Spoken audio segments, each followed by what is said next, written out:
Sir, आज budget pass हुआ है, इस बजट को लेकर के आप एक इंडस्ट्रियल होने के नाते क्या कहेंगे? कितना आपको यहाँ से फायदा दिख रहा है? देखिए, बजट बहुत संतुलित और विकासोन्मुख है।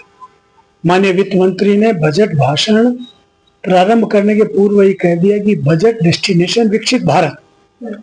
आज माननीय प्रधानमंत्री जी का जो लक्ष्य उन्होंने रखा है कि 2047 तक हम विकसित भारत करेंगे, उस दिशा में यह बजट में काफी प्रोविजंस किए गए हैं। इसमें सभी सेक्टर का पूरा ध्यान रखा गया है, चाहे युवा हो, उद्यमी हो, एमएसएमई हो, किसान हो, महिलाएं हो, एक भी सेक्टर अनछुआ नहीं है। और आम लोगों के लिए, आम जन के लिए जिस प्रकार उन्होंने चाहे आयकर के स्लैब में जो 7 लाख थी बढ़ाकर एक ऐतिहासिक रूप से एक साथ 12 लाख कर दिया, तो सारी चीजें इस बात को इंगित करती है कि पूरा फोकस आज इंडस्ट्री पे भी है, आम आदमी पे भी है, नौजवान पर भी है, किसान पर भी है। तो हम इस बजट के लिए बहुत संतुष्ट हैं और निश्चित रूप से इस बार का बजट बहुत संतुलित और विकासोन्मुख है। ये बजट सबसे ज्यादा किसको लाभ पहुंचाने वाला है? सारे वर्ग लाभान्वित हुए हैं। चाहे किसान हो, उनकी क्रेडिट कार्ड सीमा 5 लाख से बढ़ाकर 10 लाख कर दिया। आम आदमी जो 7 लाख के आयकर छूट के स्लैब में था, उसको 12 लाख तक कर दिया। इसी प्रकार एमएसएमई की जो टर्नओवर सीमा 250 करोड़ थी, उसको उठा के 500 करोड़ कर दिया। उससे एमएसएमई सेक्टर को बिजनेस बढ़ाने में काफी हेल्प मिलेगी। इसी प्रकार से नारी सशक्तिकरण के लिए इन्होंने अनेक उपाय किए। टूरिज्म को बढ़ाने के लिए इन्होंने बहुत काम किया है। आज काशी टूरिज्म का सेंटर है, बाबा महादेव की ये नगरी है, जहाँ लाखों लोग आज रोज आ रहे हैं। आपने आज दिया कि 10 दिन में 1 करोड़ आदमी आए। प्रयागराज इसी का संभाग है, विंध्याचल इसी का संभाग है, अयोध्या सबका सेंटर काशी है। तो पूर्वांचल में उद्योगों को, टूरिज्म को बढ़ाने के लिए भरपूर फोकस किया गया। आज शनिवार को वित्त मंत्री निर्मला सीतारमण के द्वारा 2025 का बजट पास किया गया है और इसी क्रम में आपको बता दें कि यहाँ टैक्स से जुड़ी हुई बहुत सारी जो चीजें सामने आई है कि टैक्स को लेकर के आम जनता को काफी राहत मिलने वाला है। लेकिन इन सब के बीच हम महिलाओं से भी बात करेंगे, क्योंकि उनका भी हमको रिएक्शन जानना जरूरी है कि भाई क्या खास लाया गया इस बार बजट में। तो आइए चलिए बात करते हैं। आपका नाम? CS प्रेरणा महेश्वरी। आप आज के बजट को कैसे देखती हैं?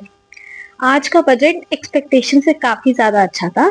ओवरऑल बहुत ही प्रोग्रेसिव बजट था। सारे सेक्टर्स को सरकार ने कवर करने की कोशिश की गई है और एज अ प्रोफेशनल हम लोग देखें तो खास बात यही रही कि एमएसएमई सेक्टर को काफी टर्नओवर में डबल कर दिया गया, उसकी लिमिट्स डबल कर दी गई।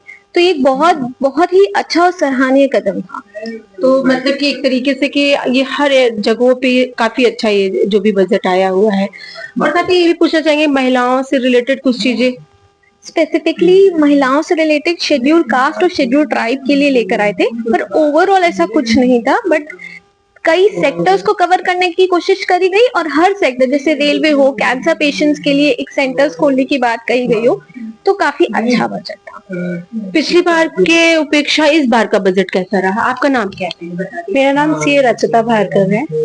अगर हम लोग पिछली बार का बजट को इस बार के बजट से कंपेयर करें तो पिछली बार बजट में चीजें काफी नैरो स्ट्रीम थी, मतलब कुछ ही लोग थे जिनको बेनिफिट था। बट इस बार के बजट में बहुत वैरायटी है, चाहे वो इंडिविजुअल व्यक्ति हो, मिडिल क्लास व्यक्ति हो, चाहे वो एक स्टूडेंट हो, चाहे वो इंडस्ट्रियलिस्ट हो, कुछ अंडर प्रिविलेज्ड लोग हो, सबको बेनिफिट दिया गया है। और एक ओवरऑल एक अच्छा कंसोर्टियम है और एक काफी बढ़ाव देने वाला बजट है। घरेलू महिलाओं पे इसका क्या प्रभाव पड़ेगा अगर हम देखें तो? अगर हम लोग डायरेक्टली देखें तो घरेलू महिलाओं पे तो ओवरऑल एकदम डायरेक्टली कोई बेनिफिट नहीं है, बट डेफिनेटली जो हम लोग के स्लैब रेट्स हैं उनमें छूट है। जैसे 12 लाख तक की अगर आपकी इनकम है तो उस पर कोई टैक्स नहीं है। तो एक ओवरऑल एक फैमिली बजट है जो एक मिडिल क्लास फैमिली को सूटेबल है और बेनिफिशियल भी है। मैम, आपका नाम क्या है? मेरा नाम CA पूजा कोठारी अग्रवाल है। पूजा जी, आज के बजट को आप किस तरीके से देखती हैं? हमने सबकी राय जानी, आपकी भी। आज के बजट को अगर समराइज करना है तो बोलेंगे कि ये बजट एक्चुअल में आम जनता का बजट है। ये मिडिल क्लास को बहुत ज्यादा मोटिवेट करने वाला बजट है। और साथ ही साथ अगर हम लोग बात करें, जैसे एमएसएमई का टर्नओवर और लिमिट सब डबल कर दिया है, तो इससे एम्प्लॉयमेंट अपॉर्चुनिटी बढ़ेगी। जो पर्सनल टैक्स के रेट्स को कम करके या हम लोग को 12 लाख तक की छूट दे दी है, तो कहीं ना कहीं अब अगर जैसे आप लोग का क्वेश्चन है ना कि महिलाओं को क्या बेनिफिट मिला, तो आज की महिलाएं ना वर्किंग लेडी हो गई है ज्यादातर। है जो अभी किचन में सीमित है, उनकी जो किचन में सीमित है उनका डायरेक्टली तो अभी इम्पैक्ट नहीं है कहीं भी बजट में। इनडायरेक्टली हाँ, उनका टैक्स बचेगा तो सेविंग्स कहीं ना कहीं बढ़ेगी, तो कहीं ना कहीं उनके भी पॉकेट में एड ऑन होगा कैश। तो इस बार का budget in favour to middle class है। तो हमने आज महिलाओं से भी बात की है बजट को लेकर के। उनका कहना था कि जो इस बार का बजट है वो आम जनता के लिए ही लाया गया है। सभी ने अपनी राय रखी किस तरीके से जो इस बार का बजट आया है लोगों को अच्छी तरीके से प्रभावित करेगा और बेनिफिट होने वाला है, ऐसा उनका कहना था। आज की खबर में बस इतना ही। ऐसी खबरों को देखने के लिए आप जुड़े रहें रणधीरी न्यूज के साथ। धन्यवाद।